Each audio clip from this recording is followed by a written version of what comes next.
When Puja Swamiji says, when you talk to God, it's prayer. When God speaks to you, it's meditation. So you smile for the Buddha, it's prayer. He smiles back at you. That's meditation, that's grace. And that's what always happens. Anyway, and that's why we know that grace is there for all. It's not, I smile at the Buddha and sometimes he smiles back. Or I smile at the Buddha and if he's in a good mood, then he smiles back. Or I smile at the Buddha and if I remembered to brush my hair, then he smiles back. But I smile and he smiles back. And that smile is the best gift. And it's such a beautiful, beautiful teaching that is the gift. You know, so frequently we go to God, we embark on a spiritual path, a spiritual practice to get something out of it. Especially these days with so much of the New Age community talking about, you know, the gains you get from meditation. So if you become a good meditator, you will be able to become like a magnet for money. You'll become like a magnet for success. You'll become like a magnet for, you know, all of the name and the fame and the glory and whatever you want. And it makes us forget that that's actually not what prayer was intended for. That's not the end goal of our spiritual practice or our spiritual path. That yes, we get what we want. Yes, we become like a magnet for good things, absolutely. But it's only the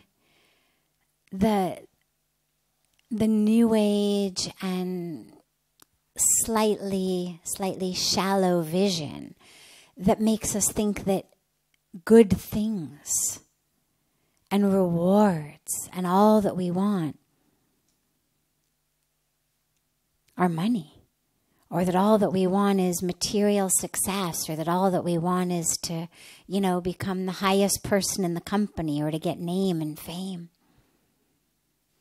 Yeah, when we pray, it connects us to grace. When we pray, it connects us to all of the goodness. We smile at the Buddha smiles back. And in that smile, all of that comes. But when all of that comes, money, that level of success, that name, that fame, these are not things that we even desire anymore. The sheer longing for that shows us that we haven't yet experienced the smile of the Buddha. Because when we have, as your song says, that becomes the best gift. It's not like, you know, mom is smiling, therefore maybe I'll get an ice cream after dinner. Or mom is smiling, therefore maybe she'll let me have an extra cookie. You know, that smile, sometimes when we see it on the face of a parent, a teacher, an employer, we think, oh, good, they're happy with me. Therefore, maybe I will get something. Boss is smiling, maybe I'll get a raise. Teacher smiling, maybe we'll get, you know, extra free time. Or maybe that's because I got a good grade on my test. But when the Buddha smiles, that smile is the gift. We're never thinking, oh, God is smiling at me, great, maybe I'm gonna, you know, make a lot of money this year. that smile of God is the gift. And in that gift, nothing else matters. That is all of what we're longing for. There's a wonderful story of that actually Puja Swamiji told me when I had been here. It was probably the first teaching story he told me. I had been here, God, I don't know, maybe a few weeks, maybe a couple months, but right in the very, very, very beginning. And the story goes that there was a king who was a very, very powerful king. And the king went off to do what kings in those days did, which was to capture more land. You know, the kings would go off for months or years on end to the neighboring lands to expand their kingdom, to try to, capture neighboring lands. And this king had many, many wives back home. And after he had been out in the neighboring lands for a long time, he was just about to leave to go back to his kingdom. And so he sent messages back to his queens asking them, what should I bring back for you? What would you like? Because, they'd come back and they'd bring back silks or gems or, all sorts of things from foreign lands. And the king got all of these lists back from his wives. Bring me this, bring me that, bring me these fabrics, bring me these gems, bring me this food, bring me whatever queens at that time longed for from foreign lands.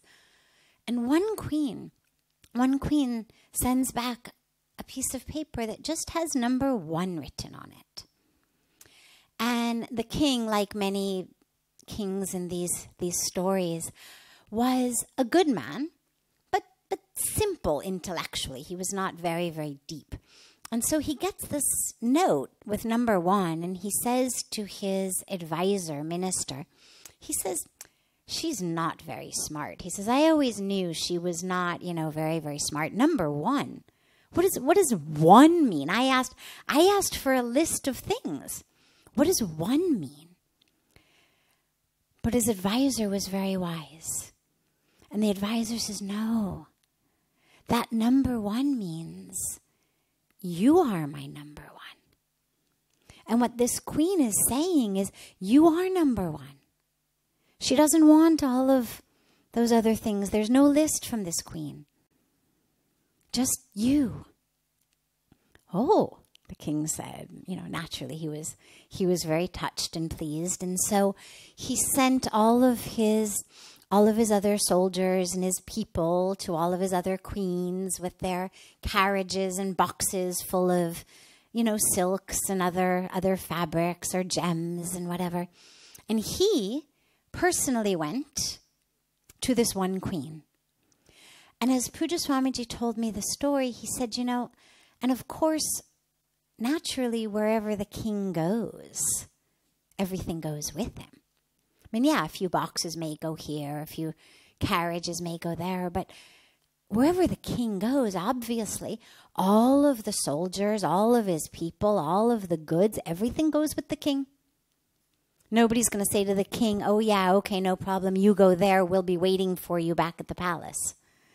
Obviously, wherever the king is, king ke piche, piche, piche, sab kuch jate. Everything is there with the king. And so when what we want is only God, which of course is what the moral, the teaching, the metaphor of the story is, when what we want is only God, when what we long for is only God, naturally with God's presence, everything else comes. Like the king. When in that smile is everything, then yeah, everything is there. We lose when we think that somehow through my prayer or through my meditation or through my spiritual practice, I'm going to get this or get that or get this. Yeah, sometimes we get it.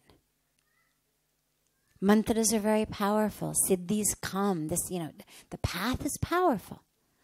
But in getting those things, we've made ourselves like the queens who wanted just fabrics and gems instead of the actual presence of the king. So yeah, they get their fabrics, they get their gems, they get their silks, but they're left without the presence.